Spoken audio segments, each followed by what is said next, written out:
Assalamu alaikum wa rahmatullahi ta'ala wa barakatuh. Aujourd'hui, nous allons voir une série d'exercices. Donc, on commence par le premier exercice et par la suite, on va faire le deuxième exercice. Alors, concernant l'énoncé de cet exercice, donc on applique aux bornes A et B du montage ci-dessus une tension électrique UAB. Alors, on donne les valeurs suivantes. UAB est égal à 12 volts, R1 est égal à 60 ohms, R2 200 ohms, R3 300 ohms, R4 20 ohms. La première question, calculer la résistance équivalente RE aux deux résistances R2 et R3. La deuxième question, calculer la résistance équivalente à l'ensemble du circuit, ça veut dire le dipôle AB. La troisième question, déterminer l'intensité I1 du courant dans la résistance R1. La quatrième question, calculer les tensions UCD, UAC et UDB. Et la dernière question, déterminer les intensités I2, I3 dans les résistances R2 et R3. R2 et R3. Alors on commence par la première question. Alors, pour la première question, on doit déterminer la résistance équivalente R aux deux résistances R2 et R3. D'accord? Donc, dans notre circuit, nous avons... Alors, on passe à la première question. Alors, concernant cette question, on doit déterminer la résistance équivalente R aux deux résistances R2 et R3. Donc, dans notre circuit, nous avons 4 conducteurs ohmiques de résistance R1, R2, et R3 et R4. Donc, on peut représenter la tension aux bornes de A et B. Donc, voilà, c'est la tension UAB. Donc, comme vous remarquez, les résistances R2 et R3 sont associées en dérivation. Donc, on peut remplacer ces deux résistances par une seule résistance équivalente, R équivalente. Donc, ce circuit devient comme ça, voilà. Donc, les deux résistances R2 et R3 sont remplacées par une seule résistance R. Alors, on peut écrire 1 sur R est égal à 1 sur R2 plus 1 sur R3. Donc, R est égal à R2 fois R3 sur R2 plus R3. Une application numérique simple et on obtient R est égal à 200 fois 300 sur 200 plus 300 est égal à 120 ohms. Donc, R équivalente est égale à 120 ohms. Bien. Alors, on passe à la deuxième question. Donc, concernant la deuxième question, on doit déterminer la résistance équivalente au dipôle AB. D'accord? Donc, dans la question précédente, nous avons remplacé la résistance ou bien les deux conducteurs ohmiques de résistance R1 et R2 par un seul conducteur ohmique de résistance R. D'accord? Alors, comme vous remarquez, les résistances R1, R et R4 sont associées en série. D'accord? Donc, on peut les remplacer par leur résistance équivalente. Donc, ce circuit devient comme ça. D'accord? Alors, les trois résistances, ça veut dire R1, R et R4, sont remplacées par une seule résistance RE. Donc, on doit calculer RE. D'accord? Alors, on sait que dans le cas d'une association en série, que R équivalente est égale à R1 plus R4. Ça veut dire que R équivalente est égale à 60 plus 120 plus 20 est égal à 200 ohms. Donc, R équivalente est égale à 200 ohms. Donc, on peut réduire ce montage par ce montage. D'accord? Et bien sûr, cette résistance sera traversée par le même courant électrique, ça veut dire I1. C'est bon? Donc, concernant la troisième question, on doit déterminer l'intensité I1. D'accord? Alors, si je veux calculer I1 à partir de ce circuit, d'accord? Donc, soit j'applique la loi des nœuds ou bien la loi d'Ohm. D'accord? Au point C, I1 est égal à I2 plus I3. Mais le problème, c'est que je n'ai pas ni I2 ni I3. D'accord? Donc, je ne peux pas trouver I1 par la loi des nœuds dans ce circuit. C'est bon? Pour la loi d'Ohm, alors pour la loi d'Ohm, au pôle AC, donc UAC est égal à R1 fois I1. C'est bon? Mais le problème, c'est que je n'ai pas la tension au bord de AC. Donc, je ne peux pas trouver I1 par ce circuit.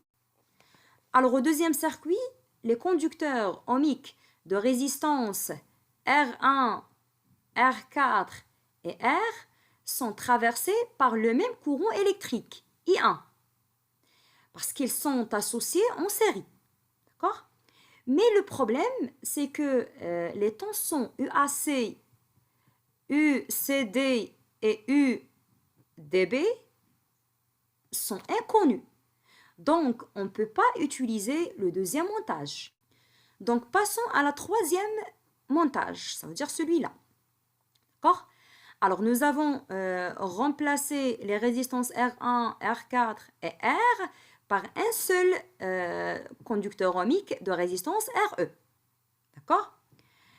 Ce conducteur est traversé par le même courant électrique, ça veut dire I1. Donc, on peut appliquer la loi d'Ohm. Ça veut dire que UAB est égal à RE, dans ce cas, RE fois I1. I1 est égal à UAB sur R. Donc, application numérique, I1 est égal à 12 sur 200 est égal à 0,060 ampères. D'accord? Alors, I1 est égal à 60 milliampères. Pour la quatrième question, calculer des tensions UCD, UAC et UDB. D'accord? Alors, commençons par la tension UAC. D'accord? Donc, pour calculer la tension UAC, alors on peut utiliser soit ce circuit ou bien ce circuit. D'accord? Alors, on commence par la représentation des tensions aux bornes de chaque dipôle. D'accord? Ça veut dire de chaque conducteur ohmique. Donc, pour le dipôle ou bien le conducteur ohmique AC, donc voilà, c'est UAC. Pour CD, voilà, c'est CD. Et pour UDB, donc c'est la tension UDB. Alors, on travaille toujours en convention récepteur. Ça veut dire que l'intensité et la tension ont deux sens opposés. Bien. Alors, pour UAC, soit on utilise ce montage ou bien celui-là. D'accord? Alors, on a R1 et on a I1, donc on peut calculer UAC. Donc, UAC est égal à, donc bien sûr par application de la loi d'Ohm, donc UAC est égal à R1 fois I1. Alors, on cherche UAC, donc UAC est égal à 60, ça veut dire la résistance R1 fois 0,06, ça veut dire l'intensité. Donc, UAC est égal à 3,6 volts. D'accord? Pour UCD, si on veut utiliser ce circuit, d'accord? Ça veut dire le montage numéro 1 qu'on a déjà vu. On peut appliquer la loi d'Ohm, d'accord? Aux bornes de C et D. Mais le problème, c'est que je n'ai pas I2, puisque UCD est égal à R2 fois I2, mais le problème, c'est que je n'ai pas I2. Donc, je ne peux pas utiliser ce circuit pour mesurer, ou bien plutôt pour calculer UCD. Donc, je dois ignorer ce montage. Et prenons ce montage. Nous avons remplacé les deux conducteurs ohmiques de résistance R2 et R3 par un seul conducteur de résistance R. D'accord? Donc, je peux utiliser ce circuit pour calculer UCD. R fois I1. D'accord? RE, c'est 120 fois 0,060. Donc, UCD est égal à 7,2 volts. D'accord? Alors là, on passe à la tension UDB. Donc, dans le circuit ou bien dans le montage 1, ça veut dire ce montage, I1 se divise au point C en deux, I2 et I3. D'accord? Alors, I1, I2 traverse le conducteur ohmique R2 et I3 traversent le conducteur ohmique de résistance R3. Au point D, ces deux intensités ou bien ces deux courants vont s'associer et sortant se forment deux I1. Donc la résistance R4 est traversée par le courant I1. D'accord? Donc on peut utiliser ce circuit ou bien c'est là pour mesurer ou bien pour calculer la tension UDB. Alors UDB est égal à R4, d'accord? R4 fois I1. R4 c'est 20 ohms et I1 c'est 0,06, donc UDB est égal à 1,2 volts. D'accord? Bien. Pour la cinquième question, on doit déterminer les intensités du courant I2 et I3. Donc je peux utiliser, donc dans cette question, on ne peut pas utiliser ni ce montage, ni celui-là. D'accord? Pourquoi? Parce que les intensités I2 et I3 ne figurent pas dans ces deux montages. D'accord? Donc c'est pour ça qu'on doit utiliser ce montage. Alors en connaissant la tension UCD, on peut déterminer les intensités des courants I2 et I3. Donc, d'après la loi d'Ohm, on a UCD est égal à R2 fois I2. Donc, I2 est égal à UCD sur R2. Donc, I2 est égal à 7,2 sur 200 est égal à, donc, I2 est égal à 36 milliampères. D'accord? Bien. Pour l'intensité I3, donc d'après la loi des nœuds, I1 est égal à I2 plus I3.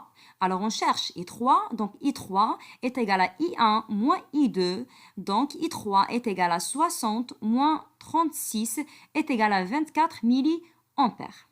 D'accord? Alors une petite remarque, c'est qu'on peut calculer I3 en utilisant la loi d'Ohm. D'accord? Alors on sait que UCD est égal à R3 fois I3, donc I3 est égal à UCD sur R3 est égal à 0,024 ampères est égal à 24 milliampères. Alors merci pour votre attention.